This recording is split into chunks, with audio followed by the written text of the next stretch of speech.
Mati. Nanti sih. Lampu.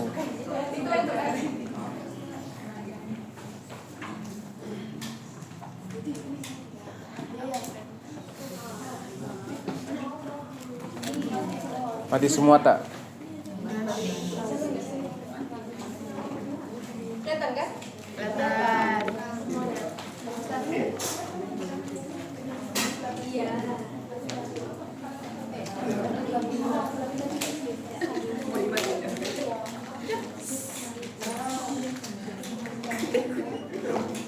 Ya, bentar. Ikut yang sebelah ini aja deh. Ini aja.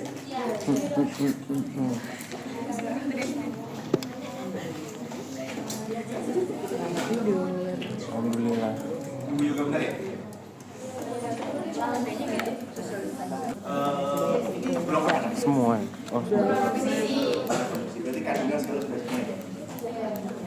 Sudah terima? Sudah.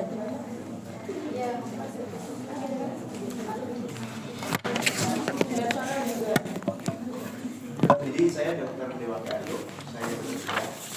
Yang kebetulan saya pas Dewa dulu. Tumor ya. Karena mayoritas pasien tumor pada bagian bedah adalah payudara. Jadi 80-90% pasien kanker itu bagian bedah adalah bagian payudara. Terus kemudian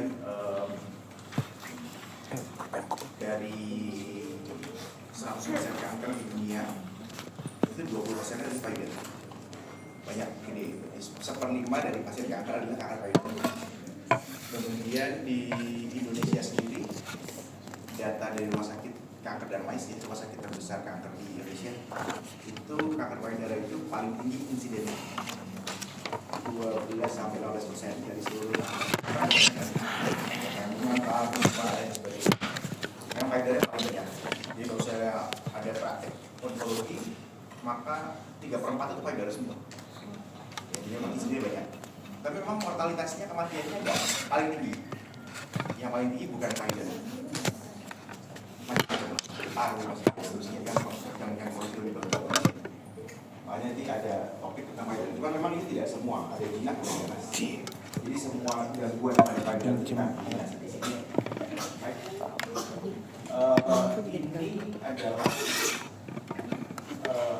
sebuah seni pahat ya, dari Michael yang dulu di Itali. Ini diyakini sebagai pertama kali manusia mengetahui adanya penyakit pada payudara. Diilustrasikan dalam sebuah grafik seperti ini. Kalau sebelum 20 nih di sisi saya, di sisi medial dari kuadran medial bawah payudara sebagai itu ada atraksi payudara. Kelihatan sedikit. Jadi sejak tahun 1400 ini orang mulai pertama kali menggambarkan ilustrasi adanya penyakit pada payudara. Maksudnya baru nyadar dan diilustrasikan pada tahun ini. Ini di gereja di Italia di Florence. Anatomi sudah pada tahu, tapi tetap akan saya bahas ya. Anatomi itu kenapa? Karena kita kalau ngomongin tentang sebuah penyakit, kalau kita nggak tahu anatominya, omong kosong. Ya. Tetap harus tahu anatominya, apalagi kalau bisa melakukan tindakan sesuatu, kemudian dan seterusnya. Tetap bagian payudara itu dibagi dalam dua sisi ya. Yang bagian superior dibagi oleh payudara partikular, bagian medial oleh patellar sternum, bagian medialnya adalah aku jadi dong ya, itu mau duduk gini kan, biar bisa melihat, boleh? Di sini juga boleh. Mungkin kayaknya payudaranya bisa. Iya kan? Nyambung. Di sana ada USB-nya. Ada USB sendiri.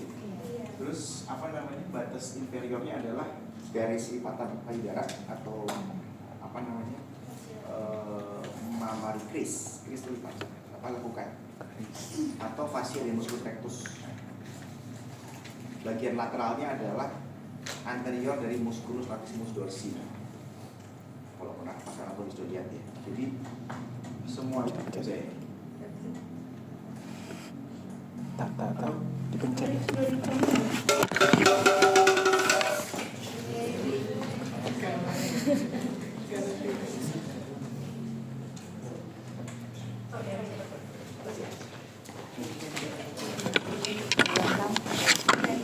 Terus yang keempat batas ini menentukan nanti menentukan diagnosisnya apa, stadiumnya berapa, pembedahannya bagaimana.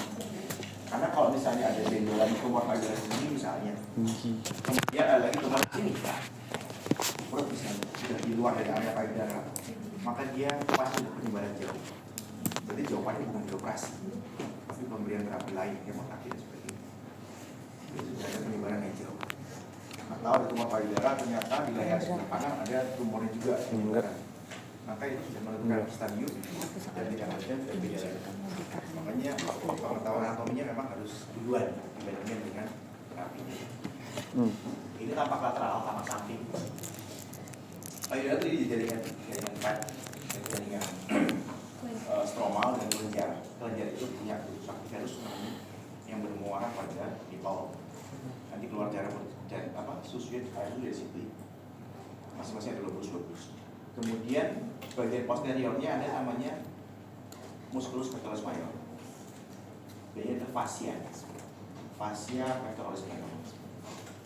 Dan ini adalah os costa, tulang kecil. Dan ini adalah musculus intercostalis. Nah, tumor itu di payudara bisa nempel ke pectoralis sama nempel ke costa itu sudah beda stadiumnya. Sudah nggak bisa dioperasi lagi.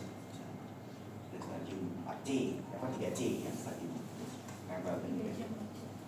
Dan kemudian kalau melakukan tindakan mastektomi itu pada umumnya sekarang mengangkat sampai dengan fascia pectoralis major. Berarti yang dibuat dari sini. Ini adalah ya istilah-istilahnya, ada yang namanya extramedullary expanse. Jadi perluasan payudara sampai dengan ke lateral atas. Kalau misalnya kalau ada lihat di sini ada payudara yang bisa Anda jubit ujungnya itu namanya extramedullary expanse namanya. Masuk dalam foramen lanang. Ini musculus pectoralis major. Ada kalau Anda melihat sebuah nipple dan areola itu namanya nipple area complex, NAC ya.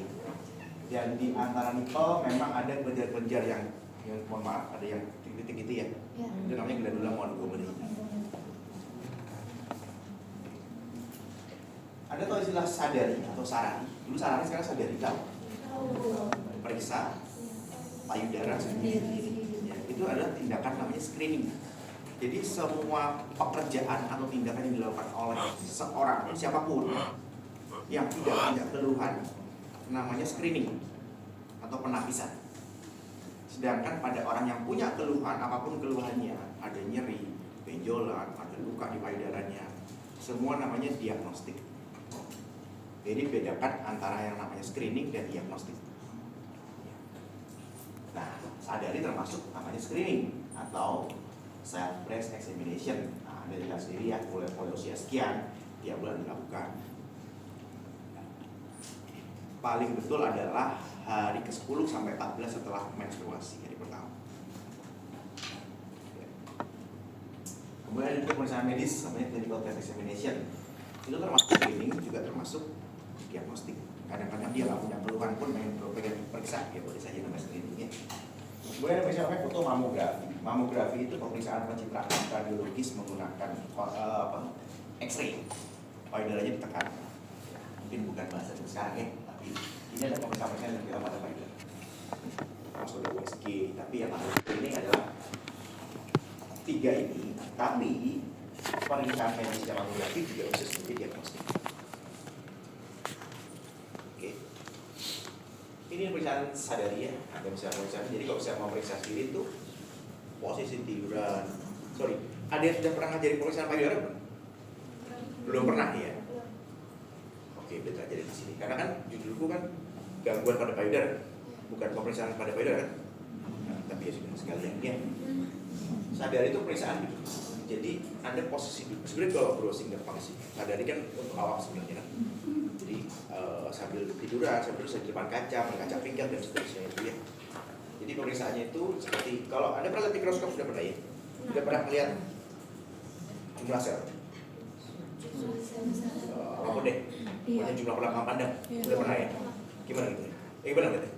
Anda melihat ini gimana? Lihat arahnya gimana? Gimana? Sama sini ngacak. Kalau gambar. Gimana? Kiri kanan atas bawah. Nah, gini kan? Iya kan? Enggak ya? Gak mau tahu. Dijadiin gini jadi mau dijadiin. Udah kan histologi sekali udah kan? Kalau saya tuh dijadinya misalnya supaya nggak kelewatan begini. Misalnya ini lapangan pandang nih. Gini. Enggak gitu ya? Bebas berarti ya. Apa sih? Pokoknya nggak kelewatan kan. Nah, maksud saya mau ngasih tahu bahwa ini berita gitu loh. Ini gini. Pertama, yang kedua dia juga seperti sirkuler dari tengah nipple keluar. Ya. Yang ketiga kayak ban pelek gitu ada radialnya, namanya itu radial. Jadi dari tengah ke atas, ke samping, ke situ, ke seterusnya. Itu cara misalnya seperti itu. Ya. Pada payudara gangguannya utamanya adalah yang pertama paling sering memang benjolan sama nyeri. Ya. Harus dipahami bahwa pada orang kita Indonesia kalau ada sesuatu benjolan tapi tidak nyeri, itu biasanya dia nggak mau berobat. Sehingga orang itu 70% di negara kita itu masih datang pada stadium lanjut. Udah jadi nyeri, jadi borok dan seterusnya. Di luar negeri kebalikannya. 70% datang pada stadium 1, stadium 2. Macam-macam, karena mitos, karena pengajaran yang mungkin kurang tepat, kemudian akses kesehatan juga. Mamografi di fase ke-1 di sana ada, di sini kan enggak. Ya kan? Padahal mamografi adalah untuk pemeriksaan awal paling bagus. Kemudian dimple itu cekungan. Anda tahu tusuk pipi tahu ya? Itu namanya dimple. Nah, pada payudara dimple seperti itu. Nah, terus kemudian ulcer itu borok. Borok tuh ya borok, luka, ya. Terus kemudian berikutnya adalah discharge. Discharge itu adalah keluar cairan dari puting susu.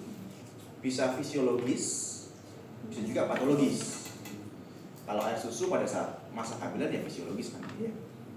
Kemudian ada juga nipple retraction atau penarikan dari puting susunya. Ya. Yang terakhir adalah seperti kulit jeruk. Saya nggak pernah tahu baca pastinya apa, itu bahasa Prancis ya. Ada yang ngomong katanya bahasa payudara. Gambaran kulit payudara seperti gambaran kulit jeruk. Ya. Itu keluhan yang pertama kali bikin orang datang ke rumah sakit atau ke vaskes atau ke anda ke dokter ya. Ya. Nah, ini adalah pada analisis yang harus kita perhatikan. Yang pasti belum lama semua pasti ya chief complaint apapun sakitnya pasti ada chief complaint. Yang kedua adalah keluhan-keluhan lainnya. Memang pada payudara itu yang lebih ditekankan adalah adakah riwayat penyakit sekarang yang pasti, riwayat keluarga, sama faktor resiko, yaitu faktor reproduksi hormonal, menstruasi kelas berapa, punya anak, menikah apa tidak, punya anak atau enggak, punya anak setelah atau enggak, menyusui atau enggak, berapa lama dia menyusui, pakai KB enggak, menopause-nya kapan, itu semua pengaruh terhadap diri kanker payudara. Itu faktor risiko yang penting. Dan keluarga yang lain-lain juga penting, tapi tidak sepenting yang saya blok merah. Ya, sosial ekonomi penting ya, paling penting aja. Nanti bisa dia nggak punya BPJS, nggak punya uang, nggak mau berobat kan gitu juga ya. Dan seterusnya. Oke. Anda pernah tahu Angelina Jolie tahu ya? Tahu penyakitnya apa ya?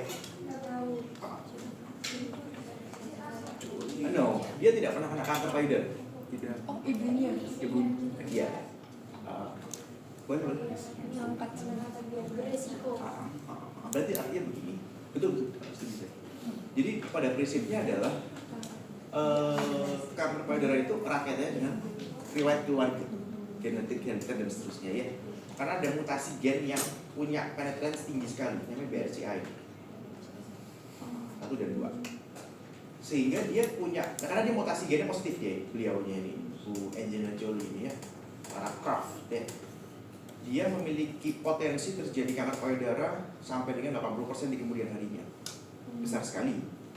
Makanya dia melakukan suatu profilaktik mastektomi, diangkat payudara kanan kiri. Karena dia sebetulnya belum punya kanker. Entah sekarang dia payudaranya ada lagi atau enggak, ya pasti dengan implan. Kalau ada lagi, ya apa boleh-boleh sah saja. Pasien kita yang pakai implan juga banyak setelah apa tanpa payudara, it's okay, nggak ada masalah. Ya. Apanya? Implan. Kalau implan itu jangka panjangnya ada atau bisa dilakukan CA? Cuma bukan operasi yang simpel dan bukan tanpa komplikasi, mungkin semua itu komplikasi. Ya. Oke. Nah, hormonal. Faktor risiko hormonal. Orang yang menstruasinya di bawah 12 tahun atau lebih, biasanya kelas SD. Saya mau jalan-jalan apa ya? Tapi bukan mengawasi kok. Tidur juga boleh, nggak apa-apa. Serius. Saya juga suka tidur di kelas. Jadi orang yang menstruasinya di bawah 12 tahun atau biasanya kelas 5 SD, 4 SD, 3 SD, 2 SD itu resikonya lebih tinggi dari kanker. Ya. Habis itu orang menopause lambat. Ya. Itu lebih tinggi risikonya. Orang yang tidak menikah, orang yang tidak punya anak, orang yang menikah setelah umur 35 tahun, orang yang punya anak setelah umur 35 tahun, orang yang pakai KB, orang yang pakai hormonal replacement terapi lain lagi itu ya sama KB, sama yang tidak menyusui atau tidak menyusui kurang dari 2 tahun. Menyusui kurang dari 2 tahun itu juga meningkatkan risikonya. Ya, jadi semua ini adalah pertanyaan yang harus dikeluarkan pada saat analisis. Ya, karena faktor keluarga dan faktor riwayat hormonal reproduksi itu sangat penting. Ya. Pemeriksaan fisik. Ini ya, yang lagi rame banget sekarang nih. Ya, So, apa? dokter oksigen. Ya, Banyak dokter sih, oksigen. banyak. Lagi banyak, nggak cuma oksigen doang. Artinya ya apa namanya? Setiap kayak ada periksa pasien, Anda juga sampai nanti Anda tua ya, Anda tetap harus mengingat semua etika itu, tetap harus ingat, tidak boleh tidak ya. Artinya betul-betul Anda periksa harus dengan sopan, membuat orang itu nyaman.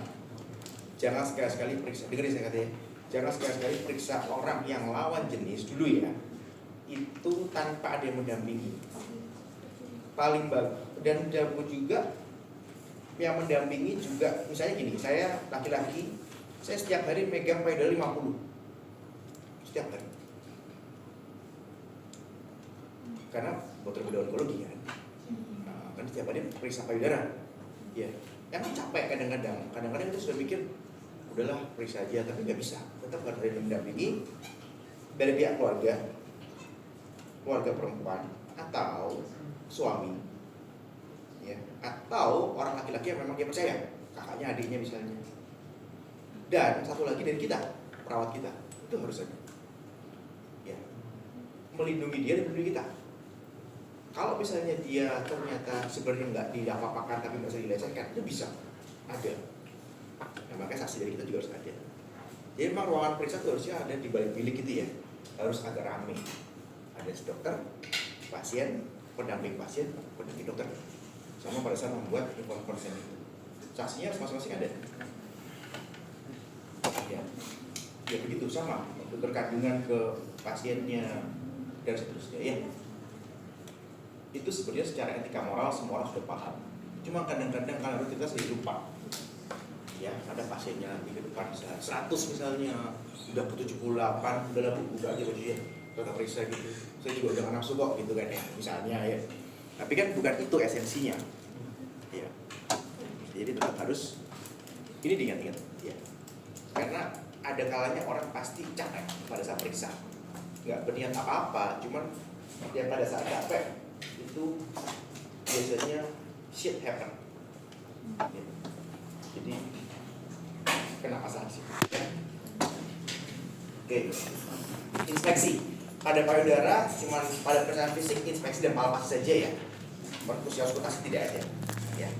Inspeksi warna simetris, perubahan kulit, kemerahan, ada cekungan kah, ada udem, bengkak yang ada tambah seperti peradangan, ada juga namanya nodul satelit atau nodul di luar tumor primer yang berada pada misalnya tumor payudara di dekat puting, ada tumor lagi di sekitarnya, beda dengan tumor yang utama, tapi masih di area payudara, itu namanya satelit nodul, itu belum menyebar jauh. masih stadium yang lebih awal dibandingkan dengan yang sudah meskipun dekat tapi di perut itu sudah berjauhan. Ya. Kemudian tadi ini gambar kulit jeruk, kemudian ulkus, ulcerasi atau borok, dan pelebaran vena di permukaan payudara. Jadi payudaranya besar sehingga vena permukaannya ketekan semua, prominent. Itu namanya venekasi. Oke, inspeksi masih ada untuk nipelnya, ada retraksi, tertariknya puting, ada luka atau erosi, ada krusta, gambaran seperti luka yang mengering, kemudian ada cairan dari puting susu yang spontan keluar ya. Kemudian pasien juga harus menggunakan lengannya ke atas pada posisi duduk atau mungkin ke kiri masih boleh untuk melihat apakah payudara itu bergerak atau tidak bergerak, saja begini. Oke, ini asimetris jelas ya, tak sama kanan kiri. Ini adalah venekasi, tumor besar, pembuluh venanya melebar semua. Ini kulit jeruk, ini jeruk beneran atau enggak? Nggak tahu, kok bisa bagus banget gambarannya. Ini khas banget ini pada enggak juga pada sesuatu yang apa namanya tumornya masih, memang seringnya sehat. Jadi ini ada namanya obstruksi limfatik. Jadi tumornya itu membuntu saluran-saluran limfatiknya sehingga terjadi bentukan seperti bintik-bintik seperti kulit jeruk ini. Ini krusta, luka yang paling namanya krusta ya. Ini juga bisa ganas, bisa juga bukan. Infeksi bisa, yang bukan juga bisa. Misalnya seperti ada namanya tumor paget, paget itu sebenarnya, nanti ada kita bahas ya. Ini retraksi papila, jadi putingnya tertarik ke dalam. Memang kita harus bandingkan dengan yang kontralateralnya nanti. Kadang-kadang dua-duanya tertarik secara anatomis fisiologis yang masih mungkin. Nggak apa-apa gitu loh. Makanya kita harus bandingkan selalu simetris. Nanti kan kalau periksa payudara itu selalu dari sisi yang kalau bisa payudara ada tumor di sini, kok periksa yang mana dulu? Ya? Oke. Kurang pas dikit. Yang tidak dikeluhkan dulu. Karena yang tidak dikeluhkan belum tentu normal. Kadang-kadang dua-duanya penyakit tapi dia nggak nyadar. Yang bisa dia keluhkan yang kanan, kalau periksa yang kiri dulu. Gitu ya. Itu sudah umum dimanapun begitu. Ekstremitas sakit yang kanan, yang kiri kalau periksa, yang satu kota kalau periksa dulu gitu ya. Itu udah aman nih. Bimbal kayak gini. Dia cekungan. Kemudian ada juga ulkus. Oke, nah ini posisi pasien. Kalau misalnya kita periksa posisi berdiri simetris, duduk, ya, kemudian sudah berkaca pinggang dan mengangkat tangan ke atas. Kadang-kadang satu sisi nggak bisa ditarik ke atas payudaranya, karena dia terfiksir pada dasar. Pada anatomi gambar yang pertama, dia nempel pada dinding dada, pada os costa atau musculus intercostalis tadi. Bukan pectoralis mayor ya. Pectoralis mayor itu kalau diangkat tetap bergerak, tetap terangkat dia. Tapi begitu terkena costa atau musculus intercostalis dia nggak bisa bergerak, terfiksir. Karena dari stadium 4C ini. Sorry ya, harus ada, kalau ngomongin stadium itu ada namanya TNM, tumor utama, nodul, metastasis. Kalau saya ngomong TM4C belum itu stadium 4, berarti stadium 4. Stadium 4 itu ada M1 pasti. Nanti aja kita bahas itu sekarang, karena itu kan kanker. Ya. Oke, kalau kita ngomong payudara ada 4 kuadran ya, kuadran lateral atas, medial atas, lateral bawah, medial bawah dibagi pada di titik pas nipple ya. Dan juga kuadran sentral kadang-kadang. Tumor kadang-kadang bisa kuadran sentral, medial atas, lateral atas itu bisa. Jadi satu posisi, satu tumor menempati 3 posisi kalau gede banget. Kadang-kadang seluruh kuadran juga bisa. Ya. Atau menggunakan arah jarum jam 12, jam 3, jam 6, jam 9, tumor arah jam 3, ukuran sekian, kemudian jaraknya berapa sentimeter dari puting, dari nipple area lain. Oke, setelah pemeriksaan pasien, posisi inspeksi itu duduk, inspeksi pasien duduk, untuk berdiri masih boleh. Begitu palpasi dia akan tiduran, kemudian menggunakan ujung ini, 3 jari ini. Ya. Palpasi itu menggunakan lebih dari 1 jari pasti. Satu nggak mungkin ada bisa palpasi begini, nggak bisa, karena ada sesuatu dengan ini pasti nggak bisa. Ya. 2 jari kurang pas. 3 jari paling kerasa, ya. Oke. Cara periksa tadi sama dengan periksa sadari ya. Jadi misalnya ada mau periksa payudara yang di sini, kemudian putar ke bawah, ke atas dan seterusnya. Atau seperti radian tadi juga boleh, atau sirkuler dari puting menuju keluar, itu boleh semua, terserah. Yang penting jangan terlewat. Oke, sama kayak tadi ini ya. Paham ya, sudah ya? Posisi palpasi pasien pasti tiduran dan wajib dibuka semua bajunya. Ya. Dengan permintaan yang sopan dan membuat pasien tetap nyaman dengan diselimuti, pasien harus buka baju. Suatu saat kalau pemeriksaan abdomen atau payudara, pasien nggak buka baju, pasti nggak lulusnya. Dia buka separuh doang gitu. Ya, apalagi nggak tampuk kanan kiri, pasti nggak lulus. Ingat-ingat ya. Jadi pasti harus buka baju pada pasien payudara ya. Lega artinya di belakang ini dipasang gadget supaya lebih menonjol sisi yang mau diperiksa.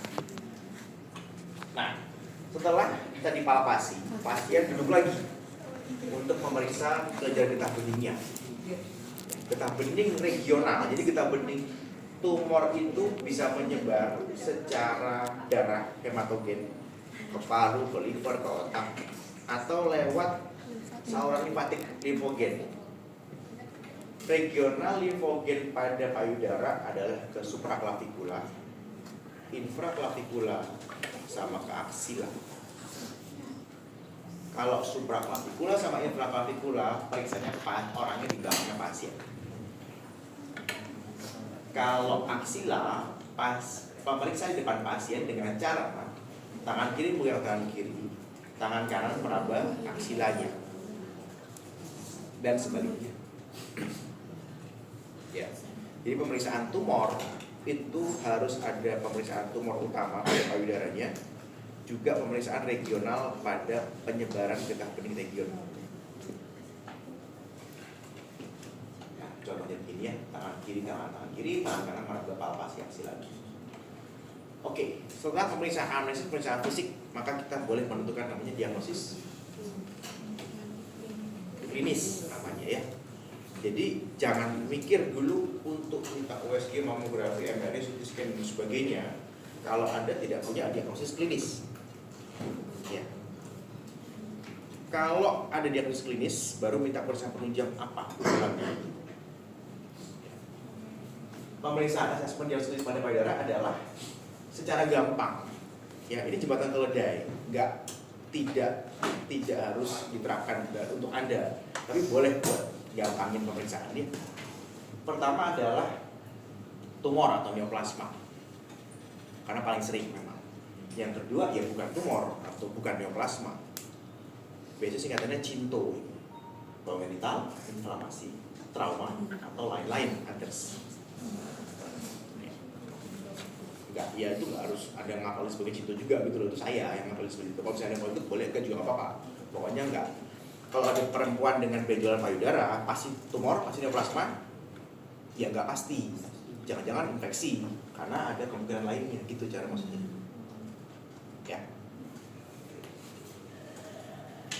Yang pertama kita bahas mengenai nipple discharge. Keluar cairan dari susu secara spontan tanpa manipulasi, nggak ditekan, nggak dimasas, nggak di orang menyusui kadang-kadang dipumping segala macam ya. Itu namanya bukan nipple discharge. Ya, kalau dengan manipulasi namanya ekskresi. Ya. Penyebabnya bisa penyebab dari payudara atau bukan dari payudara. Maksudnya gimana? Ya. Kalau bukan payudara, misalnya ada tumor di hipofisis, kita tahu proaktif produksi hipofisis. Ya, ada tumor hipofisis, eksesinya meningkat sehingga merasa payudara untuk mengeluarkan cairan berlebihan. Itu bisa. Ya. Atau ada pasca pembedahan. Nah, habis itu terkena ductus virusnya bocor misalnya, kemudian pasien itu mengeluarkan cairan terus ya mungkin juga. Itu bukan karena payudaranya sebenarnya, karena pembedahan yang melibatkan sisi dinding dada. Atau obat-obatan, ini contohnya hipertensi, H2 blocker, meskipun nggak sering, tapi tetap kita harus tanya. Kalau misalnya pasien ini ada nipple discharge spontan, tidak menyusui, warnanya warna seperti ini, kira-kira kemungkinan apa aja? Ya, Anda harus tahu. Kalau nggak ini kan gitu pikirannya. Jadi bukan berarti pasti tumor. Siapa tahu ada tumor di hipofisis, siapa tahu ada lain-lain lagi.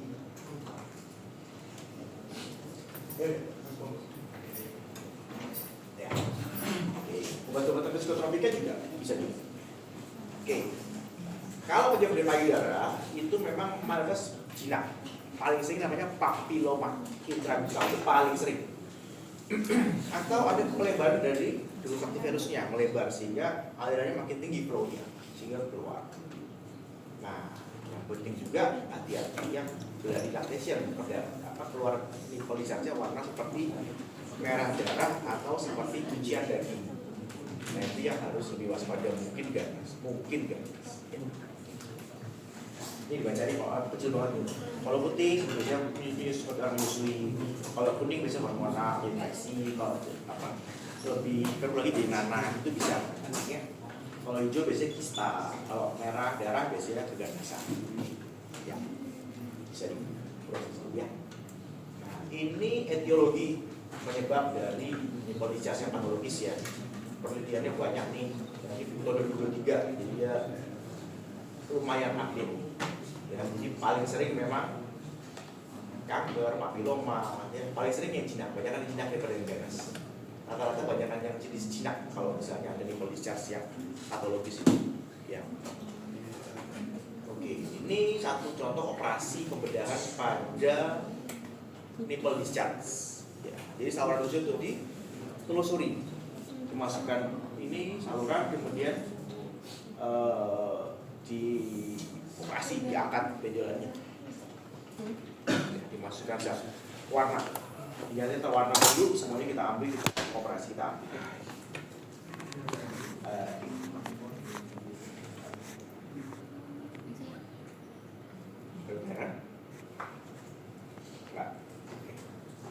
Ya, berikutnya kita pada kulit payudara. Ya, seperti ini tuh kulitnya yang ada kelainan. Tapi bisa normal, bisa bukan ganas, bisa juga ganas. Memang paling sering adalah infeksi peradangan dermatitis, eksem, peradangan pada payudara, namanya mastitis. Ada peradangan pada folikel rambut, namanya folikulitis. Ada perlukaan pada tempat, biasanya lipatan-lipatan. Ya, itu namanya hidradenitis suppurativa. Ada yang karena respon imun, namanya psoriasis. Mungkin sudah pernah di kasus kulit, sudah pernah tahu? Belum. Psoriasis ya. Atau bisa juga kelainan yang ganas juga bisa seperti ini. Ya. Oke. Ini gambaran infeksi atau inflamasi. Biasanya keluhannya nyeri, onsetnya lebih cepat sampai dengan dia berobat. Jadi akut sifatnya ya. Akut itu sifatnya lebih segera. Sekarang kejadian mungkin dia akan mengeluh lebih hebat dalam waktu seminggu, nggak sampai seminggu dan keluhan itu biasanya sifatnya akut. Kalau kronis biasanya lama, kayak luka diabetes ya. Berlangsung bisa 6 bulan, 7 bulan, setahun dan seterusnya. Kemudian ini kalau kemerahan, hiperemi, kalor, dolor, rubor, tahu setelah itu? Tahu ya, itu infeksi. Kalau teraba fluktuatif namanya abses, nanah isinya. Biasanya udah begini dipegang, nyeri sekali dipegang itu. Ya. Kemudian definisi abses adalah kantong yang berisi nanah namanya abses. Kuman paling sering adalah Staphylococcus. Penyebab yang paling sering spesifik adalah orang menyusui. Nomor 2 TBC. TBC pada payudara sering di Indonesia banyak. Oke. Kemudian ada juga benjolan-benjolan yang sebenarnya nggak ganas, tapi di kemudian hari punya potensi jadi ganas. Namanya ini atypical hyperplasia. Kemudian ada karsinoma. Nah ini sudah ganas nih kalau ini. Karsinoma itu artinya ganas ya. Kalau atipikal itu masih bukan ganas, tapi dia punya potensi jadi ganas di kemudian hari. Ya, namanya predisposisi jadi ganas. Ada namanya lesi premaligna namanya. Itu bisa. Anda pernah tahu laki-laki mungkin bentukan dadanya agak membesar seperti perempuan? Namanya ginekomastia ya. Ginekomastia pembesaran pada laki-laki akibat proliferasi. Ya, pembesaran atau pembelahan komponen glandular dan bersifat jinak, tidak pernah ganas, tidak pernah. Ya, bisa pada masa bayi, kemudian pada saat dia pubertas, dan pada saat dia udah dewasa menjelang tua bisa juga. Ya, seperti ini. Ya, apa itu tindakannya? Gangguannya apa sih? Oke, hormon. Dia dia biasanya cenderung nggak pede biasanya, dan itu biasanya nggak pede. Ya tindakannya ya operasi, vasektomi, struktural vasektomi diambil, benar-benar diambil semua, rekonstruksi. Banyak, ada beberapa kasus ada ya. Oke, ini jauh dari ginekomastia yang terkait dengan kelebihan hormon estrogen. Jadi estrogen itu hormonnya mayoritas banyak perempuan ya. Produksi di mana? Yang utama di ovarium ya, tapi di perifer juga ada, yaitu di suprarenal ya, adrenal itu ya, terus otot, semua bisa produksi itu. Nah laki-laki juga punya, tapi tidak sebanyak perempuan. Nah estrogen laki-laki bisa menyebabkan ginekomastia ya. Ini bedanya androgen ini kontra lawannya estrogen ya. Obat-obatan juga bisa menyebabkan ginekomastia. Artinya meskipun nggak sering, tapi obat-obatan itu juga perlu dianalisis pada saat pemeriksaan supaya penyebabnya bisa berawal di biologinya ya. Oke. Ini berikutnya adalah supernumerinitose, ya, artinya manusia itu pada saat dalam kandungan ibu dia itu seperti mamalia. Kelenjar susunya banyak ya, mulai dari ketiak, payudara sampai dengan ke dinding perut. Sehingga kalau misalnya dia pada saat dia melahirkan atau minggu ke-9 itu nanti akan hilang semua. Kadang-kadang ada yang nggak hilang, pas lahir masih ada. Namanya mama abrans. Nah, ini contohnya. Ini kelenjar payudara. Namanya mama abrans. Itu tidak berbahaya, tidak jadi kanker, tapi kadang-kadang ada keluhan nyeri dan ada keluhan kosmetika ya. Maksudnya dalam artian perempuan biasanya kurang pede dengan seperti ini, sehingga minta dioperasi. Ya, ini sebenarnya tidak ganas. Namanya mama abrans ya. Ini juga, ini adalah sebenarnya nipple. Ya, aksesori nipple. Oh. Memang harus di zoom sih gambar, tapi hasilnya nipple. Ini nipple. Ya, jadi ini nipple, iya, nipple-nya 2. Ya, tadi itu, memang penyebabnya seperti ini. Itu bisa keluar susu juga dari. Tergantung, kalau ada virusnya bisa. Ada. Kalau hilang ya dioperasi juga. Berikutnya adalah mastalgia atau nyeri. Mastalgia itu atau nyeri pada payudara itu termasuk keluhan yang paling sering. Nah, bisa karena siklik atau terkait dengan siklus menstruasi, bisa juga enggak. Ya. Nah, ada juga nyerinya bukan dari payudaranya, tapi dari dinding dadanya yang dianggap sebagai keluhan pada payudaranya ya. Yang nyeri karena siklik karena terkait dengan siklus menstruasi itu biasanya bersifat lebih lumtur, bilateral kanan kiri, jadi dua sisi terasa nyeri semua, kadang terasa terbakar, kemudian seringnya pada dekade ketiga kehidupan manusia. Ya. Paling sering onsetnya 5 hari atau lebih lama sebelum siklus menstruasi. Ada juga yang non siklik, nah itu biasanya unilateral satu sisi, jadi bukan pada dua sisi. Penyebabnya bisa karena penyebab hormonal atau juga bukan karena hormonal. Nah, sekarang kelainan jinak pada payudara. Harus diakui pada payudara itu mayoritas tumor jenis jinak. 80% tumor pada payudara adalah tumor yang sifatnya jinak. Yang ganas cuma 20% ya. Ya. Dari yang 70% itu 80% itu dibagi 3, ada yang namanya non proliferatif. Artinya tidak berkembang tumbuh secara progresif ya, seperti kista, kelainan dari lemak, apokrin, pelebaran duktus, dan yang paling sering ada namanya fibroadenoma mama atau FAM. Itu paling sering sekali dan ditemukan di praktek, termasuk yang paling sering itu kelainan pada payudara itu ya, FAM ya. Yang kedua adalah lesi proliferatif yang tanpa atipia 30%. Atipia itu artinya sel yang tidak sama dengan sel normal jinak biasa. Ya, jadi dia tuh ganas ya enggak, jinak juga enggak, di tengah-tengah dan punya potensi jadi ganas J. Ya. Kemudian ada reseptor yang dengan atipia itu punya potensi predisposisi namanya menjadi CA, yaitu 20% dari keseluruhannya. Contohnya ini tadi, ADH, atypical ductal hyperplasia. ADH, oke, bukan ADH hormon ya, bukan antidiuretik hormon, beda ya. Atypical ductal hyperplasia, dia punya relatif risk pakai lipat menjadi kanker di kemudian harinya.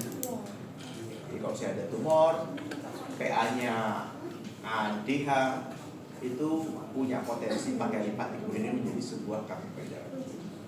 Ini gambaran USG yang menggambarkan kista. Jadi gambarannya kalau Anda pernah melihat USG, ada yang warna hitam polos begini, yang ini kan bukan apa-apa ya, bukan lapangan kandang ya.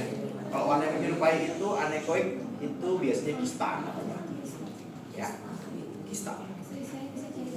Ya, itu sih cairan. Kista simpel begini biasanya nggak harus dioperasi, bisa dipungsi pakai SPET. Iya, fungsi, nggak usah dioperasi, nggak usah diambil kan. Kalau simpel. Yang berikutnya adalah FAM. Ini namanya fibroadenoma mama. Ini bentukan tumor yang paling sering pada payudara. Nanti kalau ada praktek atau dokter bedah pasti ketemu. Sebulan ada 5, 6, 7. Dibandingkan kanker lebih banyak yang ini. Ya. Yang terakhir adalah keganasan pada payudara atau kanker. Ya. Kalau Anda ngomong istilah ganas pasti kanker nggak?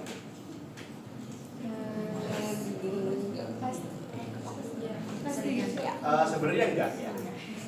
Itu apa ya? Kalau orang awam mungkin ngomong ganas itu kanker, padahal yang ganas belum tentu kanker. Ada jenis yang lain. Kalau berasal dari epitel namanya karsinoma atau yang disebut dengan kanker. Kalau berasal dari mesenkim namanya sarkoma. Ya. Contohnya, ya kalau di mana pilots namanya. Kalau di tempat lain itu, ada pernah tahu tumor jinak dari lemak lipoma? Ada orang ngomongin mencuci mungkin pernah tahu? Pernah tahu? Enggak ya. Jadi pada prinsipnya keganasan itu bisa berasal dari sel epitel namanya karsinoma. Bisa juga dari sel mesenkim namanya sarkoma. Pada payudara namanya Phyllodes, kas namanya Phyllodes. Ya. Jenis-jenisnya kanker banyak, ada yang infiltrate, ada yang tidak tembus kapsul namanya in situ. Ada yang menembus kapsul namanya infiltrating. Bahaya yang mana? Infiltrating. Ya, dia berarti punya potensi menyebar ke getah bening atau ke aliran darah hematogen, limfogen atau hematogen. Yang in situ secara prinsip tidak menyebar. Ada juga sarkoma berasal dari mesenkim. Dia lebih sering nyebarnya ke hematogen, tapi kalau ke getah bening tidak. Ini gambaran tumor yang bersifat tidak seperti benjolan, ganas, tapi gambarnya seperti peradangan atau eksema tadi, dermatitis ya. Tapi dia ganas, namanya Paget disease. Jadi kalau ada nemu seperti ini, gambaran ini bisa jinak, bisa ganas. Kadang-kadang diobati terus, ternyata dia ganas. Sekarang dianggap sebagai suatu kelainan kulit dermatitis, padahal bukan. Ya, hati-hati. Ini gambaran khas dari Phyllodes. Ya, apakah ini pasti Phyllodes? Enggak juga. Tergantung hasil patologi. Analisis pemeriksaan fisik, radiologis dan patologis selalu ya, triple diagnosis. Cuman pada gambar seperti ini memang sering seperti Phyllodes. Ciri-cirinya apa? Tumornya besar, tumbuhnya masif, agresif, lokal. Kemudian saking besarnya menekan ke pembuluh darah. Kemudian dia jarang ada getah bening pembesaran. Karena kalau CA pada kondisi seperti ini sudah sangat sering nyebar ke getah bening. Tiap paling sering. Tapi kalau Phyllodes tidak. Makanya karena penyebaran itu sedikit, tindakannya hanya diangkat payudara saja. Ini gambaran kanker yang invasif seperti ini ya. Ini normalnya seperti ini. Kemudian tumornya itu kalau saya tumor ganas, kalau saya nempel tembok, temboknya hancur. Namanya sifatnya infiltratif itu. Ya. Ini gambaran khas seperti kulit jeruk. Jadi tumornya itu menyumbat saluran limfatik sehingga gambarannya seperti terbunuh semua saluran limfatiknya. Kalau yang ini gambarannya adalah merusak kulit. Ya, namanya infiltratif. Paham? Oke. Ini contoh kanker payudara. Ya. Ini operasi kami pada stadium awal. Operasi kanker itu tidak harus diangkat payudaranya, ya. Tumornya di sini stadium awal. Meskipun agak tidak terlalu sering masih datang pada stadium awal di Indonesia ini ya. Tindakannya adalah dibuang tumornya dengan marginnya cukup, kita benihnya dibuang yang ganas. Kemudian ini kan nggak mungkin dijahit langsung, nanti jadinya kan tidak simetris, jelek ya.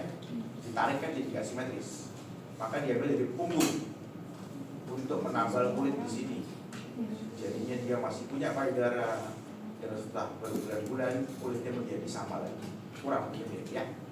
Jadi pengobatan kanker payudara, pembedahan tidak selalu harus diangkat payudaranya, tergantung banyak indikasi ya. Bagaimana dengan stadium yang sudah lanjut, stadium 3? Tentunya kita sudah nggak bisa pertahankan lagi payudaranya, bahkan terapinya menjadi lebih sempit, harus kemoterapi dulu, setelah mengecil baru diangkat. Ini pengangkatan payudara. Kenapa pentingnya tadi belajar anatomi? Karena ini batas-batasnya nih, clavicula, sternum, latissimus dorsi. Ini adalah mammaliform. Tumornya diangkat di sini. Ini tumornya sama payudaranya dan diangkat pada terpaksa. Nah, pada stadium lanjut. Stadium 4 udah menyebar ke paru, menyebar ke tulang, ini tulang paha, menyebar ke limfa. Kita udah nggak bisa operasi lagi. Kita operasi payudaranya di sini masih ada. Untuk apa kita operasi? Manfaatnya tidak banyak. Ya, survivalnya menjadi turun. Tinggal sepertiganya dibandingkan dengan yang stadium awal. Sehingga semakin awal stadium, maka semakin bagus orang itu diobati, punya harapan yang jauh lebih baik. Ya. Begitu yang bisa saya sampaikan. Saat itu, kalau 5 menit kita masih punya waktu 15 menit buat tanya jawab. Silakan kalau mau tanya.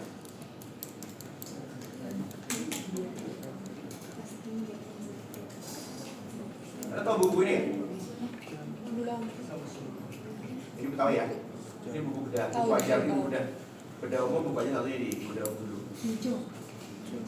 Ini buku, ini bagus buat apa? Buat belajar awal. Ya oke lah. Ya silakan, bertanya.